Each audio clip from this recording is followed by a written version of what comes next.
if you have healthcare in France as a visitor, you're not paying into the system. If you are even considering living outside of Paris, to qualify to consider this, either your language skills must be at least at a basic level, or you're going to ramp them up pretty quickly. I found it interesting moving from Cannes up to Caen in Normandy. It was a big difference. I can't think of a bigger difference. Hello and a warm welcome back to Living Well in France. Today I'll be sharing the final episode of my 3-part interview with Molly and Stephen, co-authors of 29 Days to France, an interactive workbook to help you plan in the very best way possible your move to France. Today we'll be talking about healthcare and the carte vitale, how to choose the region that's most suited to you in France, exactly how good does your French need to be, the fine art of cheese, and figuring out exactly how long it should take you to make the move. So without any further ado, here are Molly and Stephen. Does the US still pay for your healthcare when you get a carte vitale? This was brought up at a coffee with, not a coffee, apéro with a friend in the 11th, I want to say maybe 6-8 weeks ago. And I was telling her there is a fiscal black hole for Americans on the visitor visa who have French health insurance. And she said, Stephen, please don't ever write about this. I don't want the French to know. You're right. Investigative journalism. What's going on here? And I said, I'm not trying to expose it. I don't want my friends who have a carte vitale to suddenly get that pulled back. But as you note, visitors are making no contributions to the French system unless, for example, they have an Airbnb. The way that Airbnbs are taxed in France is you pay charges, you pay a flat rate, and those go for social charges. They're not regular income tax. So you could say, yes, you would kind of pay taxes if you had an Airbnb, but you'd be paying taxes on those earnings anyway. So if you have healthcare in France as a visitor, you're not paying into the system.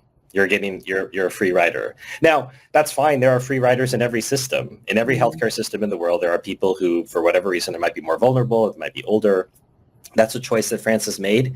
But I suspect this is not a conscious choice that France has made. It's just one of those things that have been left by the side. And if you have it, enjoy it. That's that. But you're not paying into the system. There's no way. In fact, the very first time it happened, this is how it triggered our article on how to do it on the website, was a friend of mine who I had told, I don't think you can do this because there's no way for you to pay into the system. And she got one. And I was just puzzling, how did you get it? I dug a little deeper and then found out that one of our co-authors on the book and one of the writers on the website at the time, she had gotten it too. I said, well, can you just write about it? and so she did. So numerous people, like so many other articles on our website, read the article, did the thing, and now they have whatever we have. So. Wow, it's great. It's great that it exists. That's interesting. I believe that as an English expat, there's an agreement between England and the United Kingdom and France. So they take money away from the United Kingdom to pay for British expats. That's interesting. I didn't know that. Yeah, and Molly can tell you a little bit about her adventure. I've never used, you can go into the system and request a European healthcare card for when you travel inside the EU, and I have that card, but I've never used it. But Molly did have some medical expenses in the US on a trip one time, and I know she was pursuing getting reimbursed for that, which I know people might think, wait a minute, you're in America, et cetera. And the fact that she was doing it at the time, I thought, wow, this is nuts. And I thought we'll write an article about it. But that's a thread, Molly and I don't think we've talked about that for a while. Because it took them a year, but they did end up reimbursing some of it. So Jane, get that. She gets sick in America. She has her carte vitale because she's considered a French resident. They take care of her when she's in another country. Vive la France. You can't make it up. Exactly. I know. I was back in the United States for a visit, and I was living full-time in France at the time, so I didn't have American healthcare. And, I'm young, I don't need travel insurance. And of course I get hit with this horrible bug. But I did end up getting a little bit of my money back from France. So that was wonderful. France is amazing for that. But if you have to go into hospital in France, it can get quite expensive if you don't have the top-up healthcare. That's where it can start to start to add up pretty fast. If you've got a hospital stay and you have to pay for a room and all of that, then that's, I think, the thing that motivates a lot of French people to get the top-up healthcare, because the carte vitale won't cover very much of that. Oh, and the glasses are pretty... It's true. It's true, Jane, but I mean, even quote unquote, an expensive quote unquote French hospital stay would be 90% less than what you pay in America. $200 for a Tylenol when you're having a baby. One Tylenol. So I was when I had my healthcare thing in the States, I was in the emergency room for 6 hours, and it was $1,200. Goodness me. Wow. Okay. What's your advice for picking where to settle in France if you're not totally focused on Paris? Do you have any tips for how to go about choosing a good region for you? Because it varies a lot, doesn't it, France, region by region? Molly and I did a YouTube episode not that long ago, sort of a lightning round. I had a map of France behind me and sort of walked through. Strangely, despite having a map behind me, I forgot about 2 cities later on that I really wanted to recommend. Oh, well, add those in now. I'll link your video in the description. Sure. It's in my watch later list, actually, because it looked really Wonderful.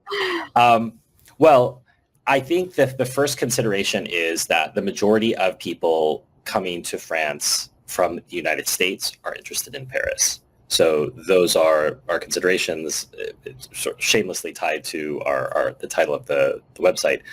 However, the second, let's say, biggest draw would be older expats who want to live in an English-speaking area. There's really one major area in France where this is true, the Dordogne. Outside of that, before I would even let them consider it, I would ask where their French level is, because the level of English speaking declines significantly outside of Paris. And Molly and I will pass these articles back and forth to each other a lot of times. It seems that it's the new clickbait to focus on a couple or an individual says, I tried living in France for X time and I gave up, and why you should too, etc. And there are many challenges. People say, I can't make friends. And that's something we address, wherever you live. But another will be, I don't know the language and I'm having a real hard time with it. Now, you'll get to a certain age, let's say you're over 65, and you might be exempted from the language requirement for citizenship or extended residency. But that doesn't change the fact that you're not competent in it in your daily life. So fine, you may not have to account for it to the French government in the future. It doesn't change the fact that you can't have all of those little things in France that build a life. The conversation with the cheesemonger about how things went at the party when she recommended that cheese you never tried before. On a related note, Molly and I share this story often. It was highlighted by a local editor some years ago that he was talking to his cheese lady about a raclette that he had wanted to do. And he really liked this cheese, and the cheesemonger's like, oh, well, you can't use that cheese for raclette. Like, that's not going to happen. And so the conversation continues on. He says, okay, well, I'm going to leave, but I'm going to go ahead and get this cheese. And the cheesemonger says, well, what is it for? And he says, well, for raclette. And the cheesemonger goes, no. So he refused to sell it to him because he's going to use it for the wrong purpose. And it's one of those classic, of course, in France, Americans will sell it for whatever. You want to sacrifice it to the cheese gods? Okay, you can. Cheese, you don't mess with cheese. It's an art, and art comes before everything. Right, 100%. And so I think the big challenge is if you are even considering living outside of Paris, to qualify to consider this, either your language skills must be at least at a basic level, or you're going to ramp them up pretty quickly. Because, I'm sorry, living in Mulhouse, living in Grenoble, living even in Lyon, because the students aren't there year round. Yeah. And if you don't want to build your entire life around, talking to students, or if you don't want to be in a tourist city only, let's say like a city like Nice or Marseille. But Molly and I have different preferences that we articulated in the video. And I think it almost comes down to what sort of person you are. Mm. Are you the sort of person who lives in Brittany? Are you the sort of person who lives in the south, what I call the Italian part of France? Are you a mountain person? You want to live in the Alps? Do you prefer your mountains to be Spanish speaking, or do you prefer your mountains to be German speaking? Mm. You know, what matters to you? So the same considerations fall back for any location in any country, which is geography, climate, what sort of work you're going to have. And the great luxury we have in France, as we have in many other places, is you can go and try it out. Yeah. The idea that you're going to go move someplace and not have lived there for at least a week, go get an Airbnb at some place for a week, try it out. And if you like it, then you'll know. And if you don't, if you can't even do a week there, you're not going to do however long there. Mm-hmm. And the two places that I mentioned, I failed to mention in that video with Molly, were Amiens and Rouen. Mm-hmm. And they're both special in their own way. Amiens, one of our writers who lived there for some time, he said, this place has the best chausson aux pommes in France. And I thought, what a claim. And it's Amiens. Like, nobody knows that. I have it. It's the best chausson aux pommes I've ever had. And I was staying with the home exchange host at the time. I bring one for her and her son. And I said, I'm not going to tell you my friend's opinion on this. I just want you to have this. And she messages me later in the day, all caps, this is the best chausson aux pommes I've ever had. So I've really hyped up Amiens now. But there is a series of canals, if you're unfamiliar with it, called the Ortillonnage de Amiens. And it's very much built in the Venetian style of canal, but without, the giant churches and buildings. These are all, you could say, rural homesteads, which have stayed in families for generations, and they're jealously guarded. And there's electric boats that take you around. And the people who take you, not again, in Venice, you'd have the people using the sticks. That's not the case here. These are very shallow, but it's I think it's a UNESCO rated place. Mm. And then in Rouen, of course, you have the cathedral that Monet could not stop painting the facade of. I don't know how many times he did it. He was obsessed with it. There's historic ties to St. Joan of Arc there. So there are always reasons to go around to different places in France, but it all comes, frankly, for me, back down to language. Mm. If you have language capacity, then all of France is open to you. If you want all of France to be open to you, take the time to get up to I would say if you had A2, all of the options are open. Mm. And if you want to go deeper into La France profonde, you probably need B1. Yes. I agree. Mm-hmm. Mm-hmm. You said that the south of France is the Italian part of France. That's interesting. I've never heard that said before. Can you explain what you mean by that? Sure. So as people who live in Europe may know, and people who don't live in Europe may have a sense of, as you go further south, life gets more beautiful because I'm getting closer to beaches and olive oil and old Roman ruins. And all of these things, frankly, make life more beautiful. But part of that is a cultural desire to take things more slowly. That's just the realities. I don't make the rules. And if you look, why are all the retired Germans living in Mallorca? Like, there's a German-speaking part of Mallorca. I don't make the rules. This is what they chose. So Germans are retired, but they think, I can't retire in Germany. That's not allowed. I have to retire to the Mediterranean. So if you look at the south of France, even the words are pronounced more slowly. Mm. Saturday in the south of France is pronounced samedi. I have heard it pronounced this way. In Paris, because we're rushing to get there. Right. But in the Italian speaking part of France, the time is slower, and the food is different. There's a lot more olive oil and a lot more tomatoes in the diet in the south. Now, it doesn't mean that I'm not going to say that people in the north don't like it. Don't like olive oil, don't like tomatoes. There is a shocking amount of Italian food being consumed in the north, but in the south, it's culturally part of who they are, because the idea of, well, we're French and we only eat this kind of food. That part of France is so old and so connected to the Roman Empire that you have much more of an expression that's tied to where they're close to. They're closer to Spain, and the Basque country is incorporated in part of France. And so you have these these different attitudes and tendencies that live down there, not just in your pace of life, but in the food that you eat. So it is a different person, and trust me, they endlessly make fun of people in the north. It's already a sport to make fun of everyone in Paris and hate them, but in the south particularly. But what's funny is they don't care. Like Paris is terrible, and that's their problem. There are other parts of France where Paris is terrible and we hate them, and let me tell you the reasons why. For example, like Corsica, this is how it is, right? But Corsicans are their own issue. I have been born on an island. I know what it's like to be, very fiercely proud of an island. I get that, but I think in a way, and Molly can probably attest to this a bit. Going down there, your brain just changes. You move into a different part. I don't know, like you cross a line. And I can't tell you where it is, but at some point you relax a little bit more all of a sudden, and you think, okay, I'm here. The rules are different. They call pain au chocolat different things. Chocolatine. Yeah, I just have to follow the rules now, and then frankly, the rules are a lot easier to follow down there. I found it interesting moving from Cannes up to Caen in Normandy. It was a big difference. I can't think of a bigger difference. Well, in a way, it was okay for me. It felt a little bit like coming home because of the weather change. Sure. And Cannes was getting too hot for me. I don't like really, really hot weather for months on end, and it's got hotter since I left about 16 years ago.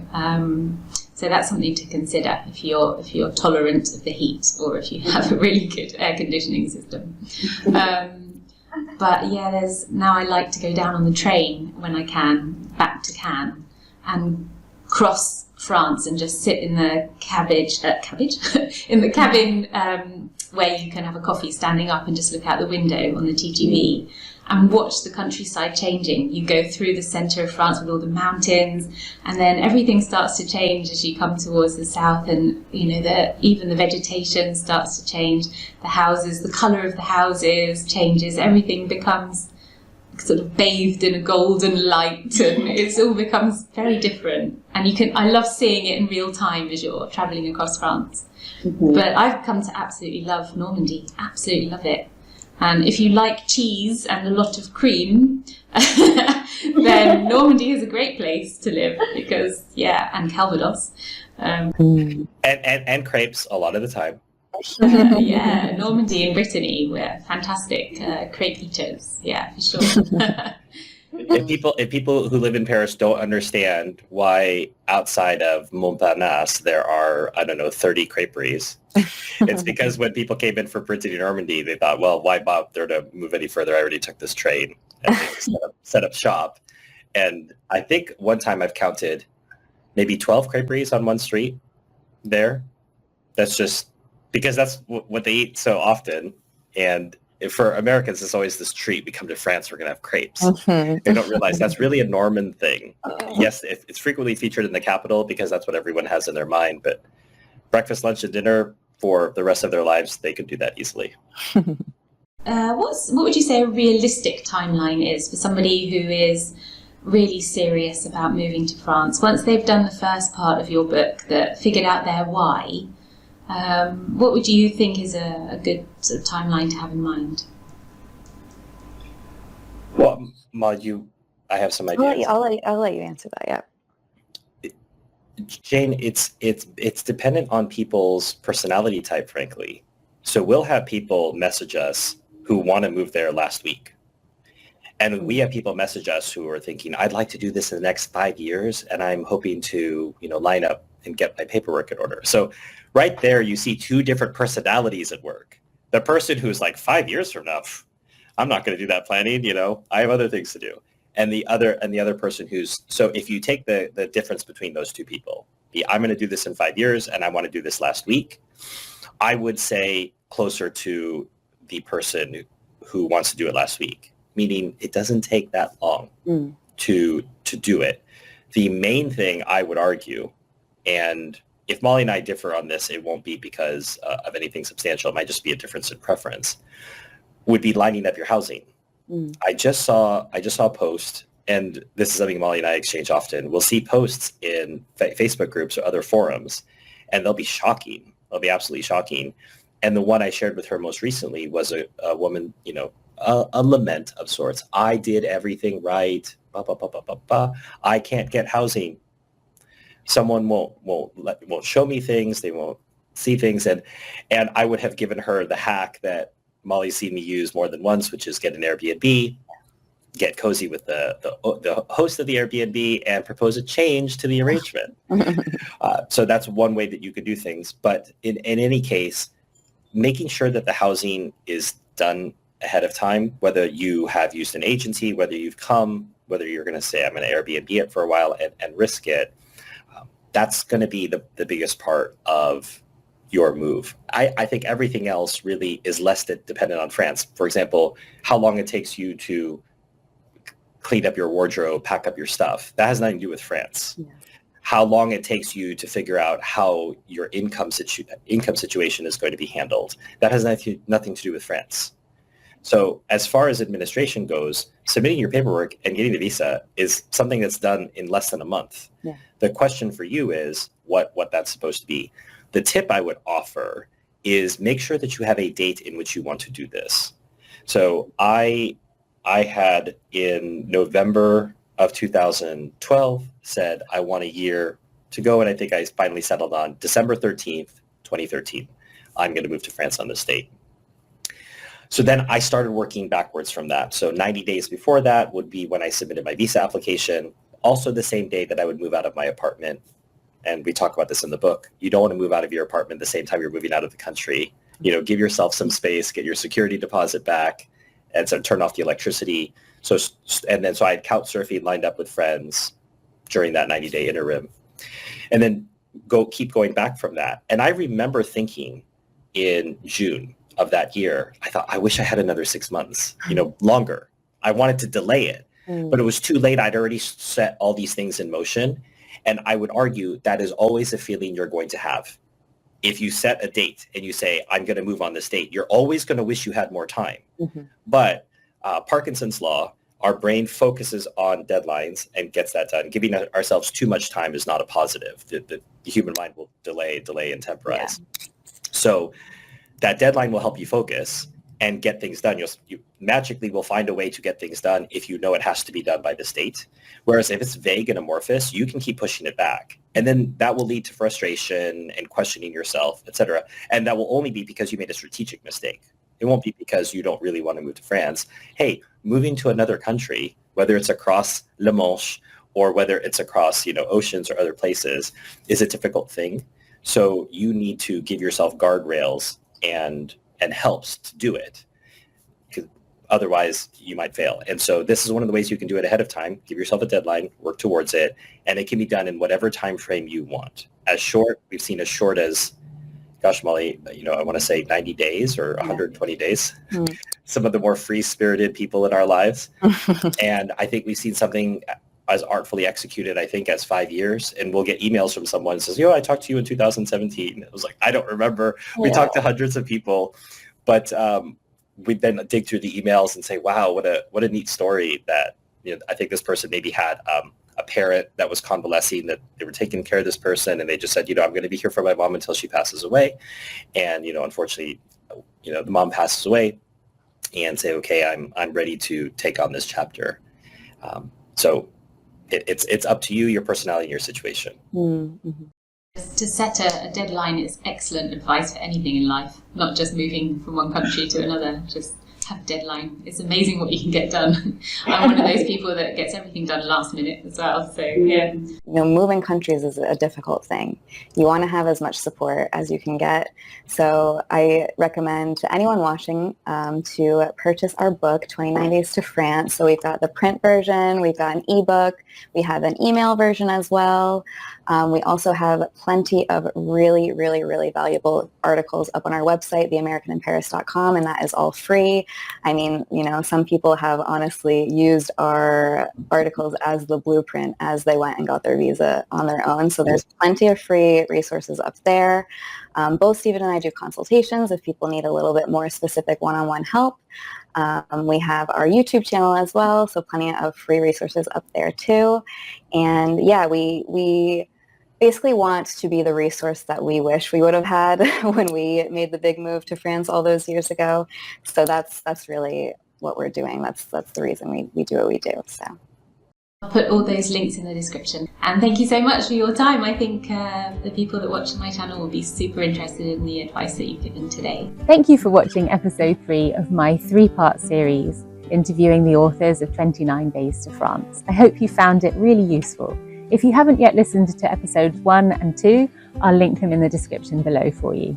If you have any questions or you'd like me to interview other experts about moving to France and living here, then feel free to mention that down in the comments below. If you haven't already done so, I very much appreciate you subscribing and hit the bell for notifications. Until next time, à bientôt!